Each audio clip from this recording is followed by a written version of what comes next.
and Brian is the operations guy, and so he's the machine part of it.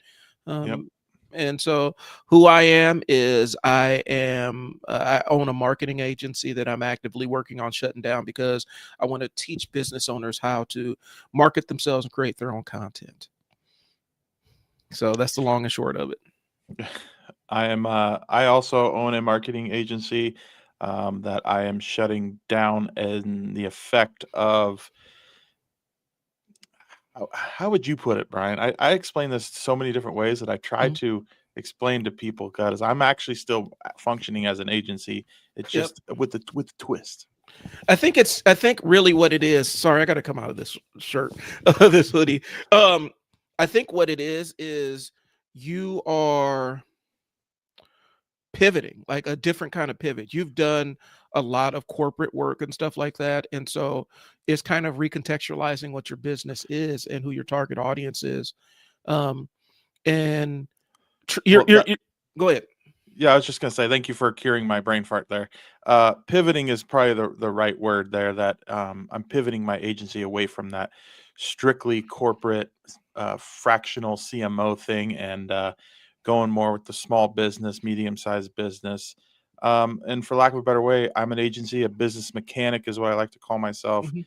for the business owners that actually want to fix things and not just have marketing for marketing's sake. So that's the long and the long of it, I guess. Okay, why I adjust here, kind of tell the audience what a fractional CMO is because I feel like that's something that me and you know what it is, but they may Right. not be aware of it. So it's not very popular in the Midwest here, the term, anyways.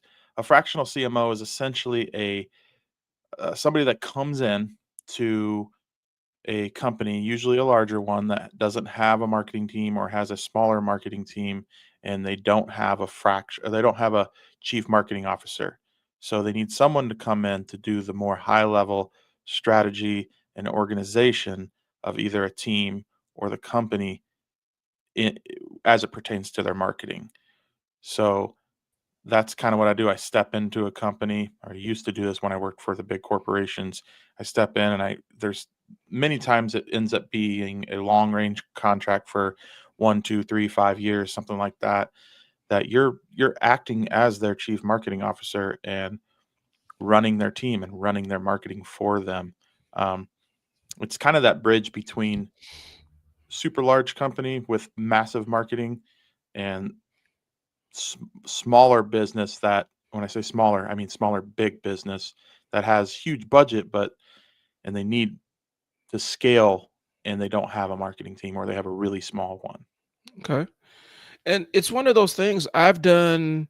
See, you said it, fractional CMO, and I realized I was doing that for a client I was, but not only was I head of the team, me and my wife were the team. And I think Yeah. that's kind of what ended up burning us really bad doing the work because I never really set good boundaries around the scope of services Hmm. that we were providing. And so we were doing social media management, writing newsletters, setting up new social media channels, print work, Yeah. and all kinds of other stuff that wasn't necessarily related to what we came on for, the mission that we established before. And since I didn't have the experience, I ended up absolutely like we ended up being underwater because we were doing more extra work that we never 100%. agreed to on the front end. Just because I didn't set those boundaries. That's a lesson if you guys are business owners out here, especially if you're freelancers, stand on your square, set your boundaries early. Even it may cost you a client or two, but it will absolutely be worth it. Um, 100%. I learned that same lesson. I've been in the game for 20 plus years at this point, and I learned that lesson many times over. It took a while for that to get beat into my head that, like, no, don't do everything. Don't, you always, eh, I don't know if it's the Midwest in us, but you always want to over deliver all the yep. time. So I said yes to everything and didn't realize that saying yes to everything, while that makes everybody feel comfortable in the moment, you don't deliver top quality. Mm. You're delivering late. It's a bad experience for your client, and it's completely stressful for you as the marketing person, the marketing agency owner, or whatever, to get all that work done. So in the fractional CMO, what I learned as as the years progressed is this is where I became the system builder and the business mechanic, is that I got really good at building the systems and deploying those to the right people in order to operate at an efficient level for both my company and for the companies and the teams that I help build. Um, a short story or short example would be, um, one of my past clients was, their construction company. They had multiple locations across the country, and I developed a complete social media curation system. So each location had what we called a uh, content curator, like Hmm. at a museum, right? So they would curate content for their location. They'd send all that content to a SharePoint drive or whatever, or Google Drive, and there'd be a main, like the top level content curator that I worked with directly. We'd go over what they have, make it fit into the calendar, make it fit into the confines of what we developed as, what type of media we're posting and that stuff, right? And then we'd post it. We'd get it scheduled. They'd do all that. I basically was just an overwatch of all of this after I built that system. So that's one thing that a fractional CMO does, is build those systems internally for those other teams. All right. And I think it sounds, when you start looking at it, a lot of times everything sounds good in theory. Like all ideas, I used to say all ideas are bad until we test them out. But every Mhm. idea sounds great. And a lot of times, even, and I know that we've talked about it when you're looking at fractional CMO sounded like this new thing, and it sounded great for application from the Midwest because it's other places. It happens in other places. You Yeah. could see people posting looking for a fractional CMO at like some of these Fortune 500 companies or whatnot, or startups essentially, because they don't want to hire a marketing team quite yet. But then you get into the weeds of it and you're like, okay, um, I'm doing all the planning and all the executing. And the rub is, as soon as I get a system set up that you guys feel like you can use, I've essentially replaced myself in your business. Mhm. And or you believe that you replace me. Like in that you kind of get into that kind of stuff. Um, Yeah. but that's another show. And we could riff on that all day. I just wanted to kind of let the audience know what fractional CMO actually does. Yeah, for sure. Today we're going to talk about the ROI of integrity and talk about AI ethics for business and marketing. Um, we want to have this conversation because I realize that in certain segments of the internet, and even in my own household, AI can be a flashpoint. Um, Mhm. and what we're seeing is, and Brian and I have talked about it off air. One of the things that we see is um, people are rightfully pissed off about people doing AI slop, lazy, no creativity, no oversight, just crap. They just use AI to puke out something and slap it online, or use AI to rip somebody off and create something that isn't really necessarily original. And we're kind of here talking about how you utilize this technology, because the reality is the stuff we're talking about with AI, large language models, this is not new. Like it's been around for a long time. Um, 100%. it's more mainstream now, and the mainstream adoption is there, but the tinkerers have always known about this stuff. Um, and have always kind of played around with it. But now we're seeing it at scale. And so, but as such, AI ends up becoming the boogeyman, and it becomes shorthand for ripping somebody off or crappy work and stuff like that. And so we're talking about the ethics of deploying it in your business or your marketing strategy, and providing a framework so that you're actually an ethical user of it, if that makes sense. Yeah, and not just the ethics and moral behind it, and then also, not producing slop, and trying to understand kind of how you walk that line, I think, is kind of what we'll get into today a little bit. Um, and we'll always kind of push it back to marketing, right? Because that's Right. that's where we kind of live. But um, AI, like Brian said, it's been used by people like us for quite a long time, and it's hit the mainstream, and everyday people are using it, not just Mhm. techie guys, not just us marketing nerds, or us marketing tech type guys. It's being used by, you know, everyday people in the office. It doesn't matter what it is. People are using it to write emails. Um, I can't tell you how many friends that have just random jobs. I don't have a list in front of me, but Mhm. they're typical office jobs, or they're uh, warehouse management or things like that. They're using Copilot from Microsoft because every bigger business or any business of scale uses Microsoft products typically. So they're in there doing reports and stuff, and they're using Copilot AI, which I've never even messed with, to be honest with you, Mhm. to help them write things. And you don't want to be lazy with it because some people just, hey, will you write this for me? And then, you know, and as it pertains to marketing, you pay that what we call the AI lazy tax, right? Right. Where your marketing it's showing that AI marketing converts 40% lower than putting a human touch on it, or making sure you even check it, or insert whatever there. The ethical choice is to verify your content and make sure it's actually something that's going to produce something for you, right? Right. So And I've been in a meeting with, and we talked about this. This is months ago. I was in a meeting actually with a gentleman who was selling AI as a solution. Um, and it really wasn't. I mean, it is what it is. But we're in the meeting, and he looks at me dead in my face. Now, I'm a copywriter. That's how I got into marketing. Like that's what I started out as writing. And copywriting is words that sell. You write the words that sell. Hence the name of my business. I sell words. So I write. I've written books for people. I've written websites, brochures, social media, everything. Like that's kind of where my sweet spot was as a writer. And so dude looks me in my face and he's like, unfortunately, Brian, this what I'm selling is, this could replace you. And basically saying that, the AI can replace me as a copywriter. And yeah, I just okay, go off if that's what you think. Um, yeah, you know, then I go to the website and stuff like that. And the website, his website wasn't done, had misspellings on it and all kinds of other stuff. And it's like, bro, it looks like you could actually pay me to be your copywriter so I could actually finish your website.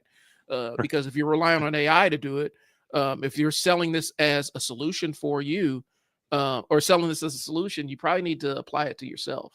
Well, Um, it makes me so mad when you told me the story. It makes me so angry that people are like that, because saying that to you doesn't it's very short-sighted, because does he realize someone with a background in copywriting plus AI, add that together, your knowledge plus AI right, will pardon my French, but will kick the shit out of anybody using just AI. right. So that they don't even think about that. Like, these And are tools, man. This isn't a replacement. well, and last week I ran down that prompt that prompt I engineered for myself to kind of have a AI assistant to help me write stuff. Like it kind of comes up with the idea, and then I punch up the idea, and it gives me a draft, and then I kind of finalize it and stuff like that. And it's kind of like having an in-house public, in-house editor and stuff. Um, and it's like, bro, I don't think you understand. Like I trained my AI on a lot of my own philosophy, a lot of my own stuff that I've written or said. Um, Hours, yeah, hours. yeah, hours of stuff, hours of content dumped in there, and then said, okay, let's tap into, some of the top copywriters, and let's pull some examples of some of the signature campaigns that they've written, and reference those, and walk somebody through the 5 stages of awareness and all this other stuff. It's almost like saying, because I have a hammer, I don't need this carpenter to build my house. I got a hammer. Like I got the hammer. Right. Carpenter, you serve no purpose now because I have a hammer. AI is a tool, and your usage of the tool is going to determine where you sit in the market. if you only use it at a low level or look at it as this cure-all kind of fix-all thing, your output's going to be crap, Yeah. and your market, your audience is going to respond negatively towards it. Both everybody's made the mistake of whipping through and posting something that was pure AI and not looking at it and just slapping it on something. You looking like, holy shit, I can't believe I did that. Yeah. And Not giving it the right guardrails, not covering right. So like we have here as one of the notes to talk uh, about is that Air Canada issue where yep, Air Canada got sued massively because they had a chatbot that someone was using and it promised them a discount. They're talking about it and they're trying to get a discount. It said it would give it to you and it didn't exist. It wasn't a real discount, but they didn't put the guardrails in for something like that. They just used what I would call AI slop hmm to to train their chatbot brain, and the courts ruled the company was liable, not yep, the software. So it's just a tool, right. you know, And and if you it don't can feed it be the it right can be it, information, yeah. go ahead. Sorry, No, I'll I get was to just the gonna what it's you the point. same thing. It's just devastating. And even in that case, that wasn't even using AI as a tool. That was more of like you sent this live robot out there as your spokesperson with no guardrails. You just sent Yeah, him out there. It's like sending a toddler out there to do work for Air Canada. right. It's like, Air Canada, would you send your 13-year-old daughter out here to Yeah. speak You get a on behalf of discount. the You get a discount. You get a discount, you know? speak on behalf of the shareholders? What are you doing? And so, it's powerful, but like you said, it's kind of a wild horse, and it will wreck you if you do not exercise some control over it and some restraint. Um, I've seen people. I've actually seen on the online space. We talked about this yesterday on the online content creator space. One of the barriers that I have with breaking through is this. Um, this is real. Um, I do like my bullshit detector is so strong that I cannot like sit here and tell you something that I don't believe is factual or can substantiate and or substantiate. And a lot of people on like the YouTubes and the TikToks, they will go AI something up and they'll have no idea what they're talking about. No Mhm. concept of what they're talking about, but they'll state it as um, facts and factual information. And they are wildly successful doing it. And I don't have that in me. And Right. so I do think you have to exercise. You have to have a more. I always say this. This is a phrase I use a lot. You have to have a moral anchor to what you're doing. There has to be Mhm. some kind of thing, some kind of moral underpinning that is holding you to keep you from just going adrift and doing whatever, being led whatever directions the AI gods want to take you. But yeah, wild horse. It will break Yeah. you, or you will gain control over it. Well, now that we've scared the hell out of everybody, Yep. let's ask this question. This could be a prompt for you for us to give out there if anybody wants to throw comments in here or Mhm. maybe we just add to it at the end of the show. We'll add this to wherever we post this or whatever. But rate your anxiety. What's your AI anxiety on a scale of 1 to 10?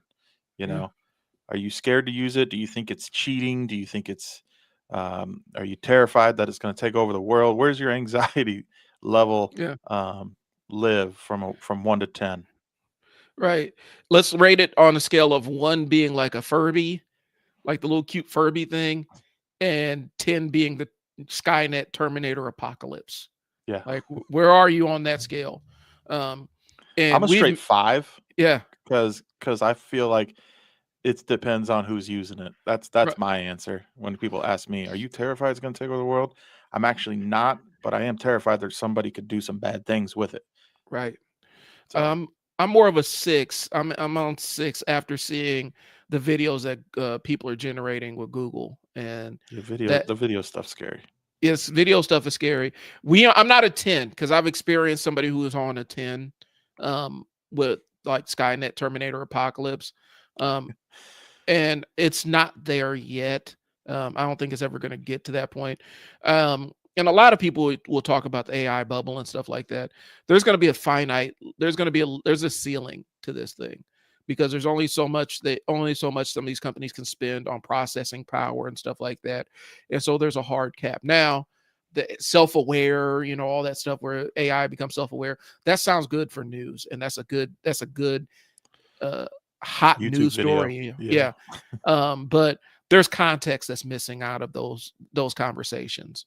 Um, where what was it? Who was it? Was it Sora or something where the AI was trying to back itself up or duplicate itself or trying to bribe the engineers in some kind of way? Um, Yeah. Yeah. you know, it is what it is. We'll see what happens with it, but I think there's a lot of fear mongering. Like I said, um, you know, it's kind of like every generation. There's always the new thing that everybody's scared of. This morning I saw, was it Australia banned Social social media for media teen.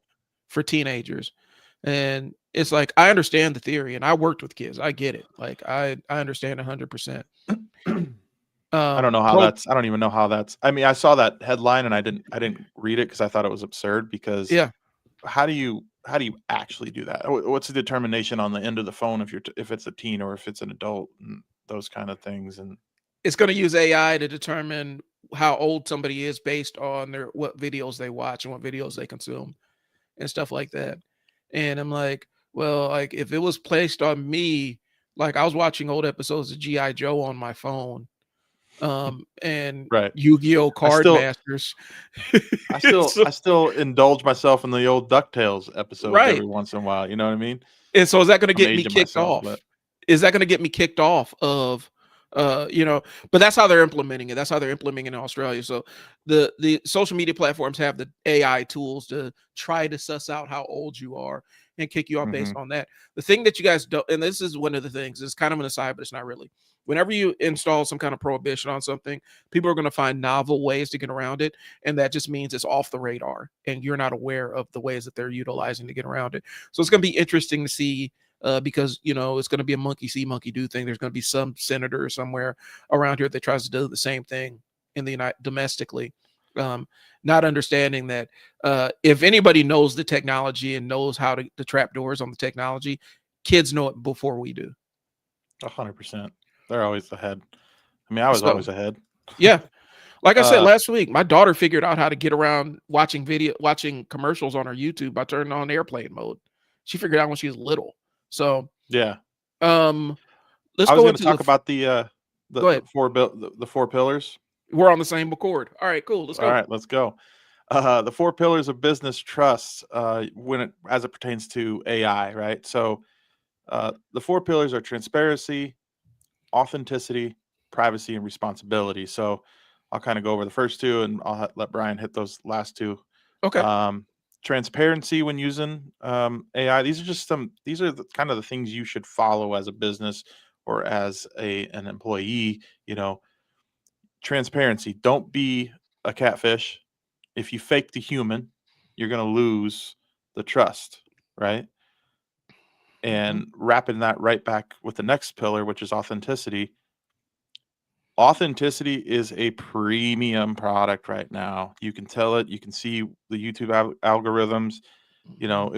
it was cool to watch all them Bigfoot videos when they first came out, and everybody's likes some of these faceless channels that are doing just AI, uh, videos or pictures or whatever with AI voiceovers of text. Um, they're losing steam. They were popular. People were watching them. They didn't know they were watching them because there was no transparency, right?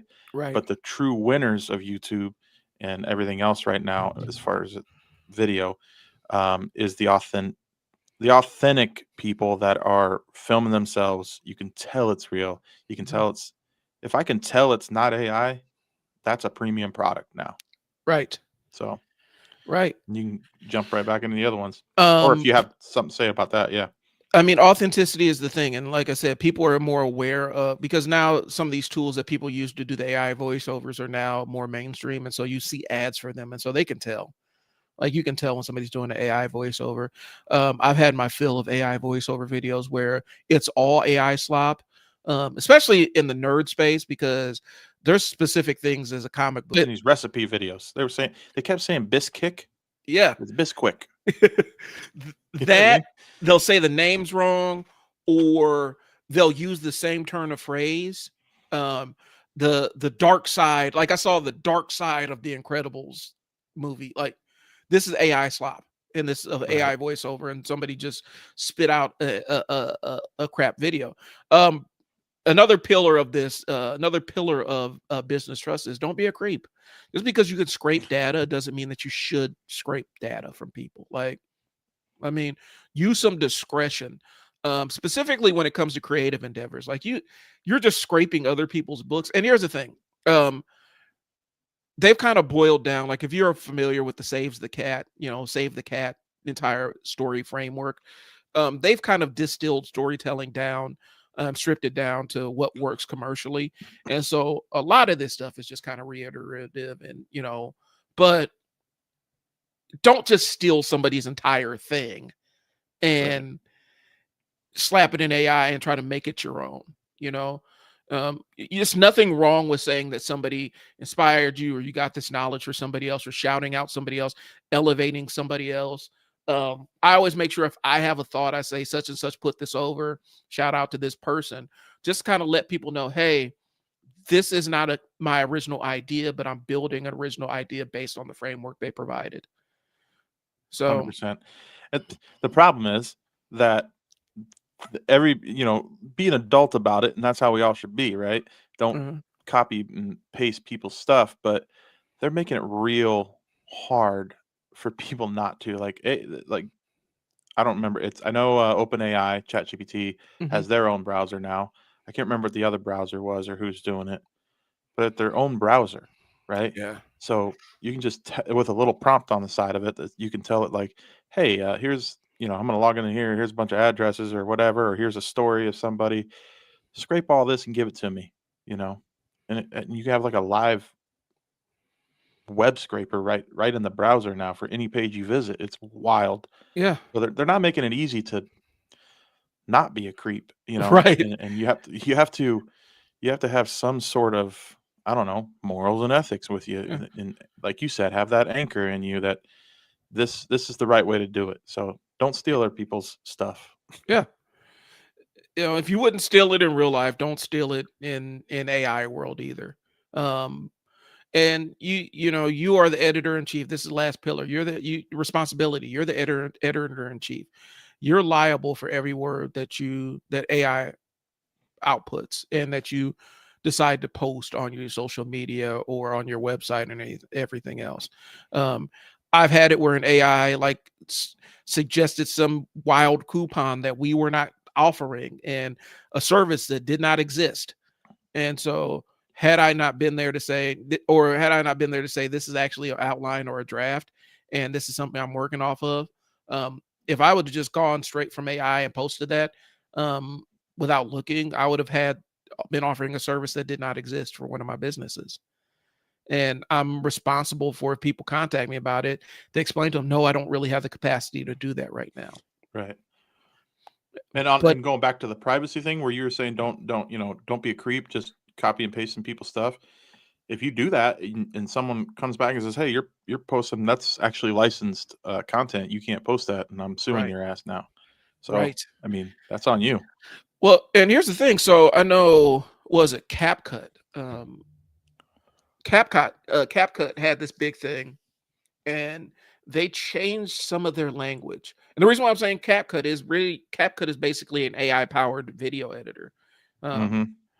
CapCut had this thing, and it changed the terms of service that anything you create in CapCut, um, at the time was ByteDance. I don't know what their conglomerate is now, but at the time, ByteDance, anything you create in a CapCut, ByteDance could use commercially, and they didn't have to pay you royalties. They didn't need your permission.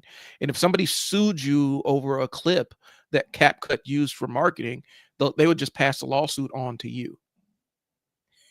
That's wild. Yeah.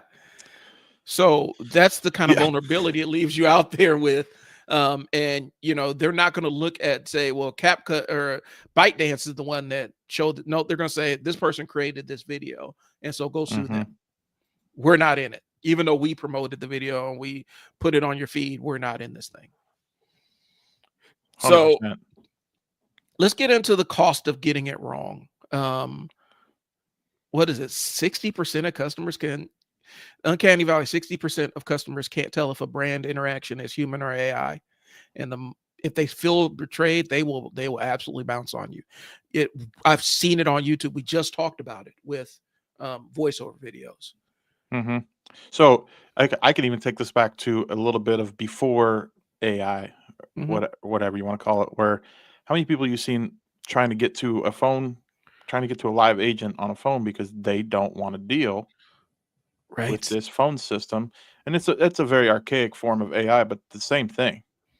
You're Right. sitting there going, I mean, you've seen the meme videos where people are yelling at it like live agent, Yeah. and it's just like, yeah, that's people don't want to be tricked, and that's been part of, as marketers, our our job is to, I learned this from Dan Kennedy, ethically persuade people to a conclusion that they are looking for, right?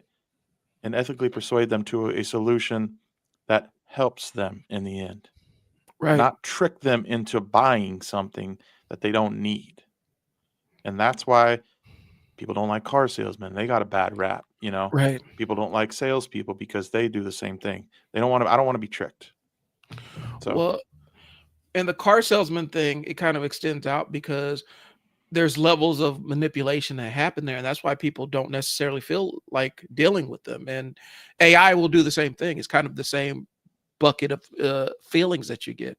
You know, mhm. the whole the offer your water. They offer you water. Sorry, my friends that are auto dealers. I'm about to just let the cat out of the bag. I'm sorry. I apologize. I got It's a it's a couple too, but it's kind of the law of reciprocity. When you walk in, they offer you a bottle of water.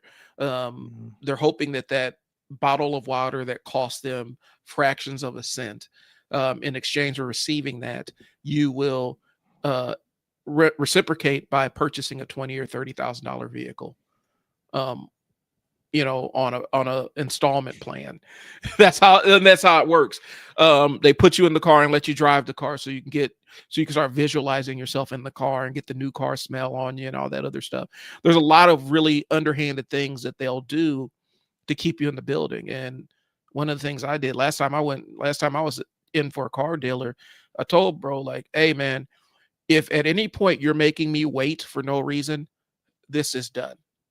Don't keep me here waiting. Don't offer me anything to drink. I got my own water bottle. And this is how much I'm willing to pay for this car. yeah, Um, but people don't like that. That's why I hate going to car dealerships. Like it's something that same. I dread. I do not want to ever go. I don't want to have to go through that experience. Um, but yeah, people feel uncanny valley is that thing where you're not looking at something that's quite human. Think was it the movie The Polar Express, Right. where you're looking at it and you're like, this is human enough to be unsettling. Yeah, And that's kind of how people feel with AI. yeah. And then you got like our next little cost of getting it wrong here. This little Hmm. point is AI is starting to train on other AI content. So AI originally was trained on all the content that the humans created over the Hmm. last 1,000 years or whatever, 2,000 years, right? Now, all the AI slop, and not all slop, but just the AI slop plus any of the good AI output, it's all out there now. And that's what it's training itself on top of the 2,000 years of human history, right? Right. Um, and so now they call that AI inbreeding, right? So it's going to lead to more generic, more the content, the output may get worse if we don't do it correctly, if we don't start putting guardrails in, or if you don't Right. put guardrails in when you create things, you're going to get weird outputs. Yep. And I think that's the thing. I mean, that's what happens when you don't provide oversight to it, because I've experienced weird AI outputs, and I've actually gone back and said, I did not say that, and that is not true. Or I would say that's factually incorrect. Please try again. And then the AI will apologize and say, but it'll have brain farts and stuff like that. And sometimes it'll reference other things that aren't real. Sometimes it'll give you it'll ask for a source and it'll cite an article that doesn't exist. I mean, these are real Hmm. occurrences, and so you have to it again. The I think the point that we're making, guys, is it's not a complete and utter replacement for your brain. It's kind of online enhancement to help you sort your thoughts um, in ways that you couldn't do before. But if you're trying to use this completely to replace yourself or replace your effort, um, you're gonna experience failure to launch really quick. So we can go into a couple. These are kind of the laws or whatever. But I call they're Yep. they're more they're more like this is what might be a bad way to do it. Here's how we fix it. So let's do a couple of those, I think, and then Okay. so the trap would be using AI to clone your voice for cold calls or deep fake videos to pitch clients. So they're not really talking to you; they're talking to you know a 25-year-old beautiful blonde woman or something, or Mhm. whatever, and it's not really you, right? The verdict on that one, unethical, obviously, right? Right. People buy from people they want to buy from you. People buy from people they know, like, and trust. We all know that if we're into Hmm. marketing at all. So the fix would be the automation for the process, for the scheduling, the receipts, the systems behind all that. Humans are for the actual persuasion part, the ethical persuasion part. AI should be used for following up or distributing your human knowledge out to potential customers or current customers or whatever. So if a No, chatbot is talking, the first line of code must be, "Hi, I'm the company chatbot. That's what I am." You're talking to an AI. That's what you going back to what you were saying. Let them know that this is what's going on. right. You know, Give them the option of whether they want to talk to the company chatbot or not, but don't make them think the company chatbot is a real person. right? It's like, okay, and this is a weird example. Going to McDonald's and the chatbot on McDonald's starts talking to you, and Yeah, then so it sounds like some British lady, and then then some American teenager picks up the line when you actually it's disconcerting, and it just is kind of a jarring experience.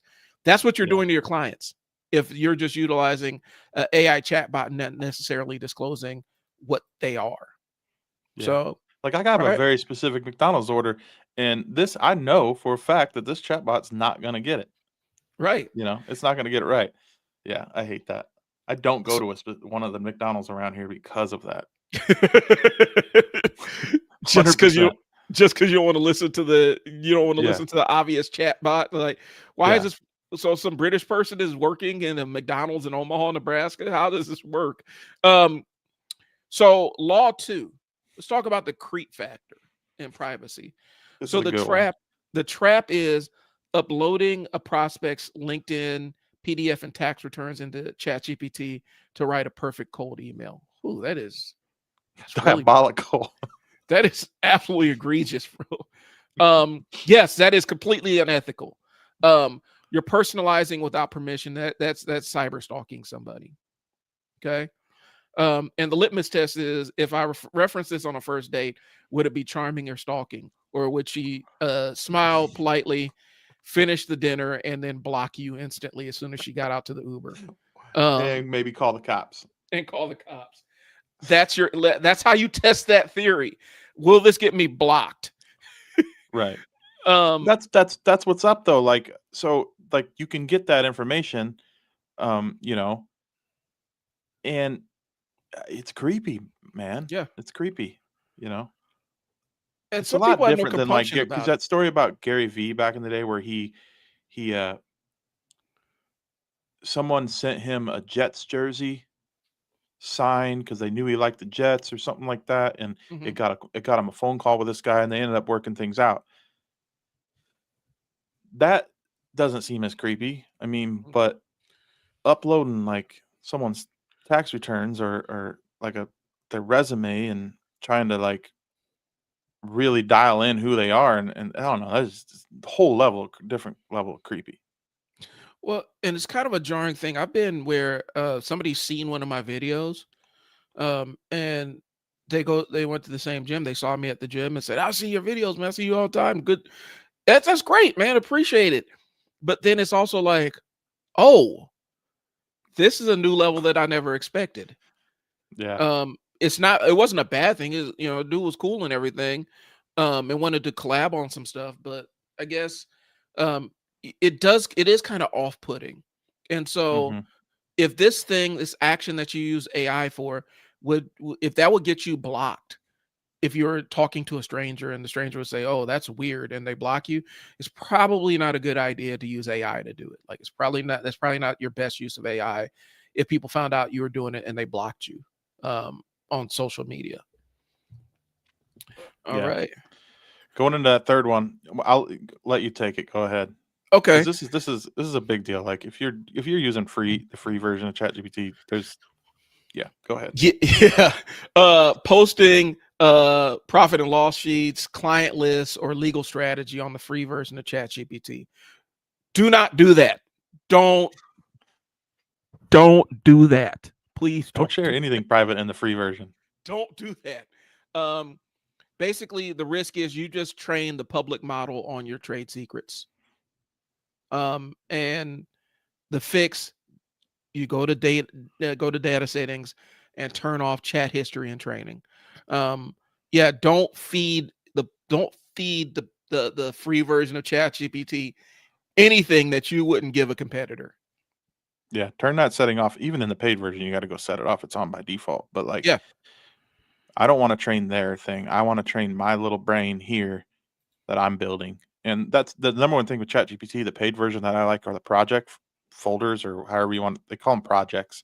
Yep. They're basically folders that are their own little brains. They actually, now the newest version, they all work together still now, but they're specific. When you're in those folders, your chats are pertaining strictly to that project, and it's very helpful. And I'm deviating a little bit, but Hmm. I want to build that. Build I'm not trying to help them. Right. Well, and it's kind of a walled garden, so your stuff can't really escape out into the wild. So there's a different Right. level to that.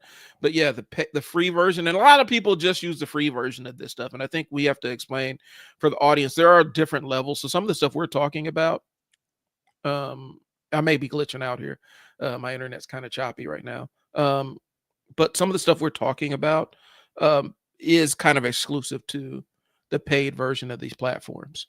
And Yeah. so you're talking to people that actually pay for the usage of it because we're utilizing a lot of this for business purposes. And so it's almost like it keeps us from having to, you know, you know, do VA work or bring in extra VA and stuff. It allows us to do that because if I brought in a VA, a virtual assistant, on one end, they probably wouldn't have enough work to justify me having them on board, and I probably couldn't pay them enough to keep the lights on for them. And so Right. AI is kind of that medium place. Um, but like I said, my friend out in the trend in Silicon Valley is they're offloading a lot of tasks to AI. Like they're Yeah. telling a lot of the younger workers, some of the junior workers, no, we don't. You're not supposed to write that report. I need AI to do that for you. I want you to do other stuff. So, Yeah. So those are the obvious things that, like, they're pretty obvious, egregious things that are yep, kind of like damnable AI offenses, right?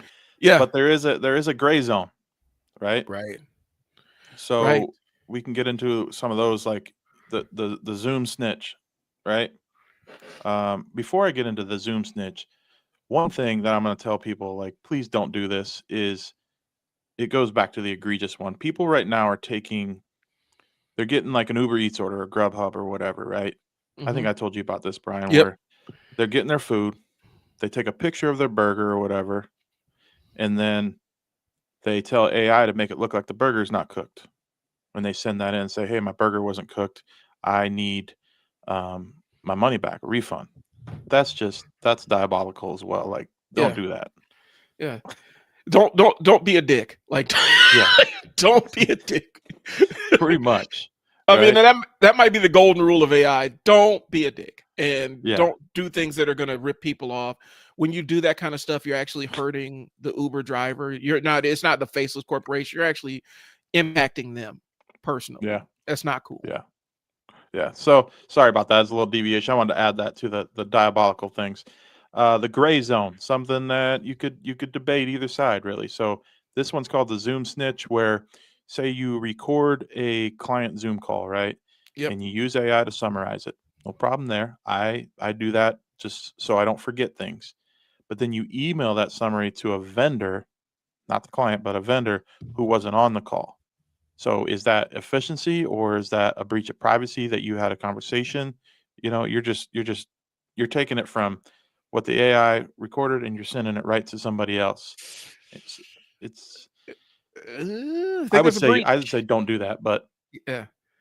I say that's a breach of privacy. And whenever I'm on a Google Meet call or something, I always tell people, now we're going to start recording and let them know mhm, I'm recording and transcribing, so that if there's anything that if they have opposition to it or say let's not, I can avoid doing that and I can manually take notes. Um, but yeah, disclosure is going to be the thing that gets you out of this. mhm. Disclose. I'm recording this and transcribing it for my own notes. Is that okay with you? And these notes may be seen externally. Yeah. Are you okay with that? Go go ahead with scenario B. This I don't know, man. Go ahead. You can use NVIDIA to broadcast fake eye contact in a sales video while you read a script. Is that polishing the production or lying about your attention? That is polishing the production. I have ADHD. I have a very difficult time maintaining eye contact, and I um, too would do this, but I I've don't think done there's anything this. wrong. One of my video editors, I used a script and it has automatic eye contact, and I've done that just because I suck at reading on teleprompters and maintaining eye contact, and I don't have like a digital teleprompter behind my camera, so I have to look at the screen. So I've done this one. Um, I don't feel like it's lying about attention. I think it's if I edit a video and cut out this piece where I'm rambling, am I lying when I give you the video that I've edited? No, I'm not. Just editing out the pieces that don't look right to me. I agree. And my number one thing is I've done similar things, and it's because I don't want to. When I'm talking to somebody, I'm having a conversation. I don't want to miss anything. Right. You talk to somebody for an hour or two in a client meeting or discovery call, and I'm not saying I do it on all of those. I'm just saying in this debate here, I would say I would want them to feel more comfortable that I'm maintaining, contact with them and I'm not missing anything. So I agree too on this side. It's polishing the production a little bit. Right. And it's kind of a nonverbal communication thing because I like if we're on here and I may look down at my phone to pull up a note or something, the last thing I want to do is make it seem like I am ignoring my guest or my host or co-host. 100%. But I also need to look that in order to maintain the quality of the show. I may need to check something on my phone. And so, yeah, I don't necessarily Well, think that's a big deal. I would probably preface it by saying, if we're in that and you say, hey, I may be checking my notes, I'm paying attention to you. Like yeah, I was just transparency gonna is going say to help. that. Yeah, going back to what you said about the other one, just disclose it. Yeah. Right off the bat, say, hey, if I'm looking off a little bit, I got notes. I don't want to miss anything. I'm not ignoring you. So there's a ways around it, so you don't have to use that technology. But I still think it's okay if again with the moral anchor, if Yeah. your intent behind it is you're just trying to be efficient and be be good with your guest or your client, then I'm all for it. Right. Right. So, Um, Scenario see, C, yeah. the situation you clone your own voice to leave happy birthday voicemails for 500 clients. Is it your voice? Oh, it is your voice, but you didn't say it. Um, is it thoughtful automation or efficient insulting? I don't, again, you're talking to two marketers, so I'm going to say this is efficient, Yeah. not efficient insulting. I think it's thoughtful automation. Yeah. In the sense that I would say I would record an actual birthday message, Hmm. um, and then this would just be me. I would record the message, and then I would record 500 client names like back in the day the radios used to do. Hmm. I might do that, or just a general happy birthday message, and then send it out. Because I mean, it's just like my insurance agent sends me a birthday card. Me and my wife birthday cards every year, right? Right. And they're handwritten, and Yeah. it's cool. It's whatever, but I'm not offended by it. I get it. It's it. I think it gives you a little bit. It doesn't do much as far as like doesn't give you juice, but it gives a little bit. But it's not hurting anything. I would call it thoughtful automation. That's I don't know. For me, I see where it's like, okay, it's a consideration. It's a marketing thing, like the marketer thing, mhm. For me, I would be like, my take on it would be, I'm not calling 500 people. I'll call 50 people or call 5 people and tell them happy birthday. Oh, Well, but 100%. If I'm yeah, the top 10 people that are truly paying the bills and they've yeah. got 90% of my revenue, I'm calling them personally. Yeah. And then, maybe, happy birthday. This is the office of blah, blah, blah. We're just calling to say happy birthday. Then somebody could Yes. kind of detect that it's a recording and stuff like that, where it's not, hey, what's up? It's Brian. Like my son has that on his voicemail. It pisses me off to this day, where I'll call and he'll say, the voicemail will say, hello. Yeah, no. And it's like, I got friends that do that and it's like you start talking, yeah. I'm not here right now after 10 seconds.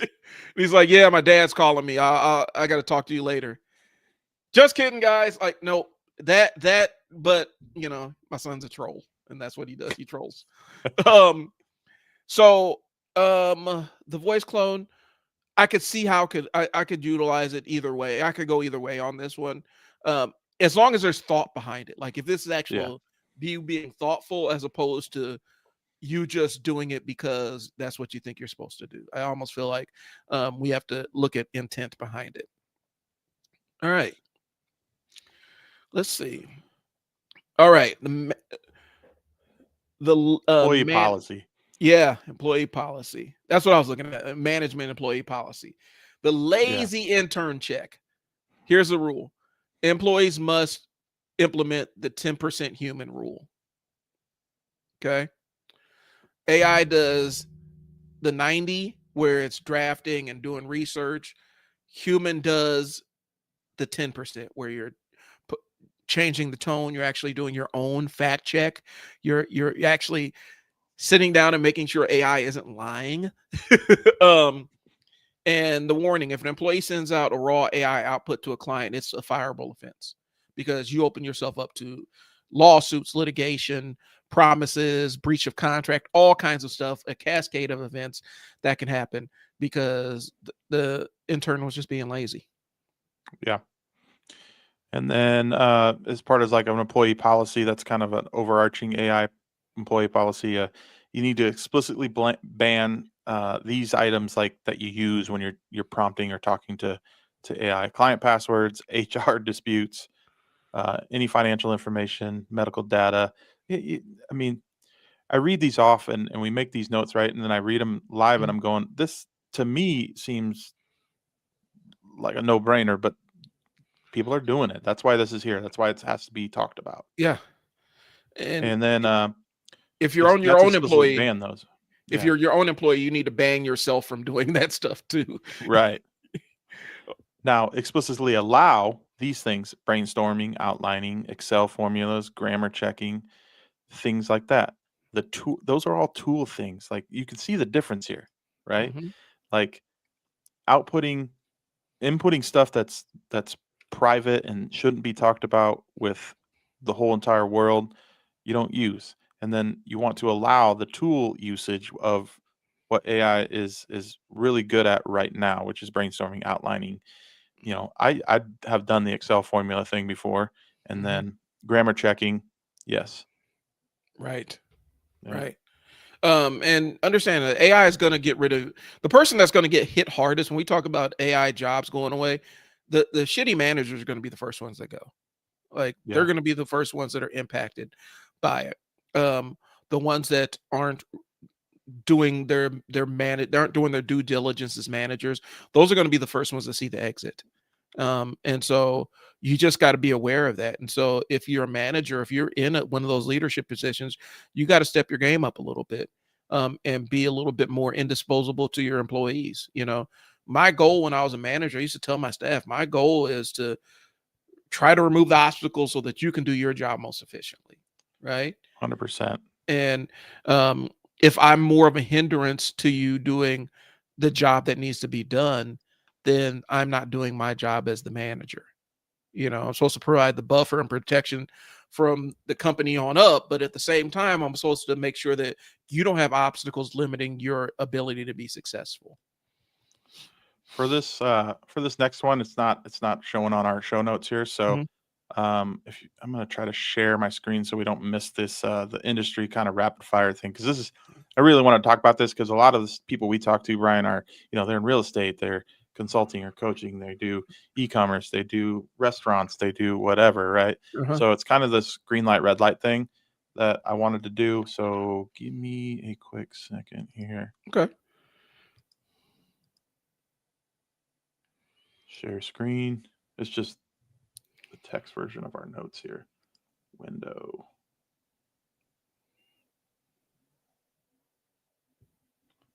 Right.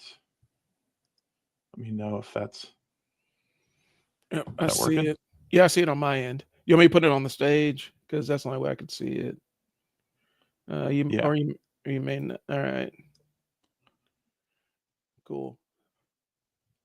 So, um, so a green light. This is just kind of a real rapid fire green light, red light of ways to use it and not use it as specific to certain industries, right? So, Okay. first one I'll take is green light, virtual staging. So adding, if you're a real estate agent and you have a house you're showing and you're trying to send pictures of something, adding a digital couch to kind of see how things fit in the room or how things can look, right? Hmm. That's okay. That'd be a good use of uh, Nano Banana from Gemini, how to the image editor, the AI image editor, just to kind of see and help people visualize themselves in a house, right? Right. Red light would be virtual renovation, digitally removing power lines that aren't in the backyard or cracks in a wall. That's fraud. Or So that dead body over there. Like get that dead body yeah, out of get that dead body out of the corner, man. We don't want to exactly. show them that. Yeah, yeah. um. Okay. All right. You can go ahead. You So take the next consulting, couple if you green want. light. Yep. Consulting and coaching. Green light, using AI to summarize a client call for your notes. Happens all the time. Been doing it since 2011.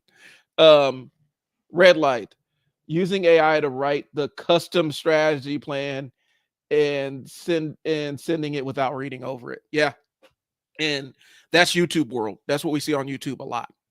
100%. Yeah, Somebody will ask AI a question like, give me the top industries that people can use as side hustles. So ask AI that, and then AI will puke out all these side hustles, and then they'll just read it verbatim.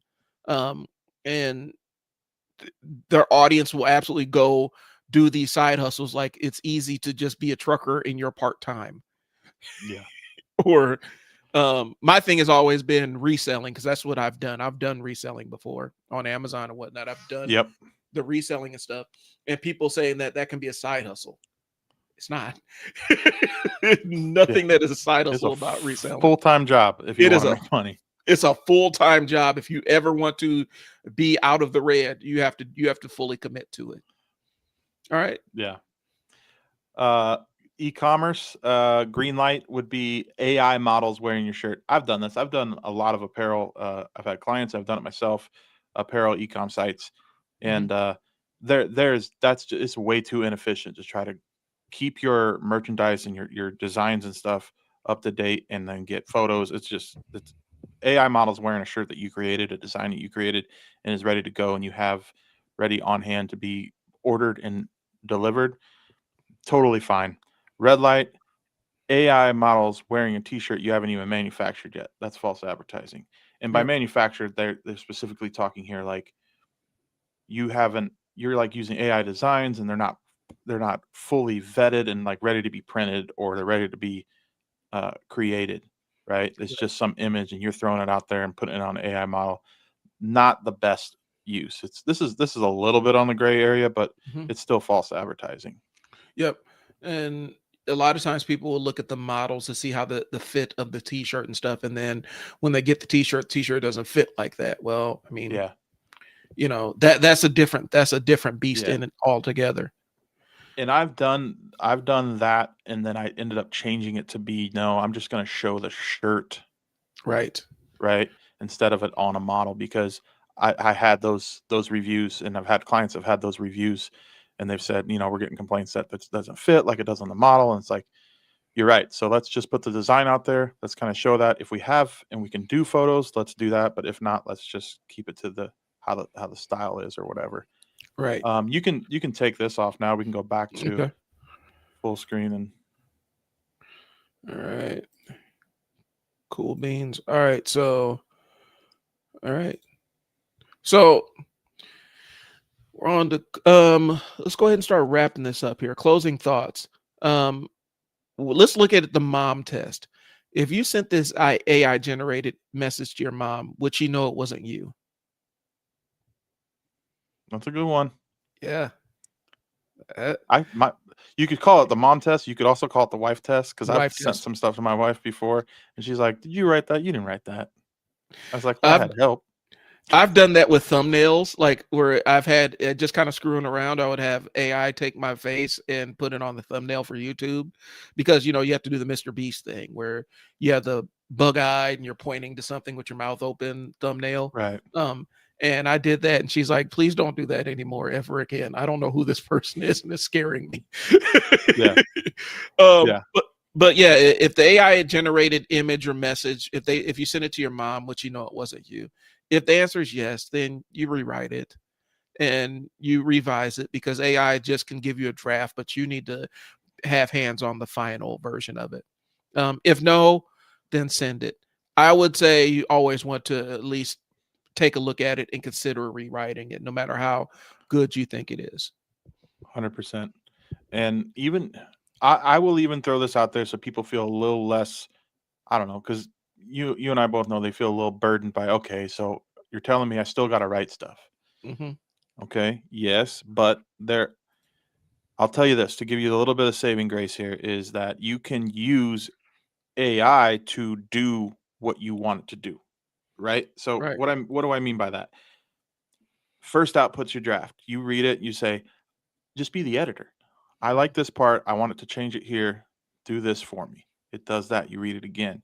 You can use AI that way. That's still, in my opinion, this may be up in debate for the gray zone as well, but like, in my opinion, that is you writing it. I don't know how you feel about it. How do you feel about that? Does that make sense what I'm saying? Like, It makes sense. The way I utilize my AI is I feed it a lot of my stuff. So the pool of information is pulling from is stuff that I've written, and it's pulling mhm, from that information. And so when I'm utilizing it to actually write a thing, is writing it based on the information of I fed it from my own creative stuff. And so right. I can use it to whittle down ideas and get lines of logic and make sure things align and stuff. Um, and I utilize it that way. Um, I'm still trying to figure out the gray areas around what I feel comfortable with from a creative standpoint, what I feel Mhm, comfortable with letting AI drive the boat on. Um, yeah. but and I can see it, if you're sitting there actively reading the output of everything and you're saying, use this word, not this word, consider revising this, you're actually doing what an editor does. A Mhm, writer will write something, and then the editor, when you give it to the editor will give you your edits. You go back and make the edits. So you're in the process. Basically, you're the editor. AI is the writer for you. Um, yeah. And I think that's that's an okay, it may be gray zone for some, but if you're being intentional with it, I think that's you, you're still putting human hands on it right. at that point. And I would Yep. say you're good to go. Um, yeah. I believe that, and I can align with that one. Um, Again, my use of AI and Brian's use of AI. We train it on a lot of our own stuff, guys. Yeah. And when you pay for your own paid version, you have the opportunity of building your own custom AI that knows what you tell it to, what you want it to know. You can limit it. You can limit how much it reaches outside to pull information in. If you just want it to be an empty vessel that you just feed all of your stuff into, you absolutely can. And that can be a vital help in a creative side of things. So just be aware of that. Yeah. And I think it's kind of a final thing here. Just trust is the currency of sales and marketing, right? Mm-hmm.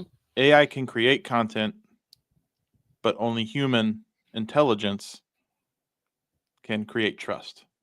Yep. That's it. Yeah. Um, and I think that's the biggest thing for business owners. You guys need to know if your client doesn't trust you, it doesn't matter whether you're using AI or whether you're using a real person. If the trust is damaged, they're not going to do business with you. Um, and you can do all the discounts and all the other stuff. You can be a commodity all you want to, but if they don't have that element of trust in you, they're not going to do business with you. So just keep that in mind. And any number one of any without disclosure, without being transparent with people, a lot of these things can feel like a breach of trust on the client's end. So really think about your usage of it and say, would I be okay if this happened? Would I be okay with this if I was in the client's shoes? Is this if this was my experience, how would I feel about it? 100%. I agree 100%. And trust can take years to build, right? Yeah. But you can lose it in seconds, and it takes even longer to repair. So that's really, I mean, we've kind of hit all the bases today. I hope that gives everybody a good lay of the land, and I hope you could take your AI anxiety Yeah. from a 10 to the 4, 5, 6 area, Yeah. because that's where you should be living. You should have a Yeah. little bit of anxiety, and that should keep your that would be your moral anchor telling you, something, to keep you in that 4, 5, 6 anxiety range with AI. Right. And understand Skynet is not happening tomorrow, and the Right. Matrix isn't happening next week. So there's still a lot of gaps in the technology, guys. And it's not a perfect fail-safe system. And so it's only as good as the person utilizing it. And if you aren't that person that's going to give some shape and provide the quality, AI will not do it for you. So take it how you With want. But that, yeah. yep, that's what we got. I thanks for tuning in, guys. Yes, Ne- appreciate it. Next week we'll be back. We'll be back hopefully with graphics and intros and so all that other stuff, and then we'll have our socials laid out so that you guys can see where we're at. Um, we do have our stores and stuff like that. I didn't post any of that stuff this week. Don't worry about it. We'll get better at this. We'll get back. Brian and I are kind of throwing these things together last minute, Yeah. and we have a meeting. We have a networking meeting we go to every week, and we're like, okay, you want to do this again? That's kind of how Mhm. this one happened. And we said, yeah, let's do it again. So we'll hammer out the branding and all the specifics and links and stuff, and we'll get that Yep. more efficient and We'll, whatever. It's we'll, we'll, no big deal now. we'll be good marketers and have a call to action maybe next week for you guys to engage with us. What one note that I always tell everybody before we go is marketers are notorious for not marketing themselves. Right. That's the hardest part We for spend us. too much time on our clients. Yeah. That's just the way it is. That's the reality. Like, Yeah. it's almost like asking a surgeon to operate on themselves. Yeah. It's kind of a difficult thing. So Yeah. I do appreciate you guys. Thanks for tuning in. We'll talk to you guys next week. Yep. See you Peace. guys. Peace.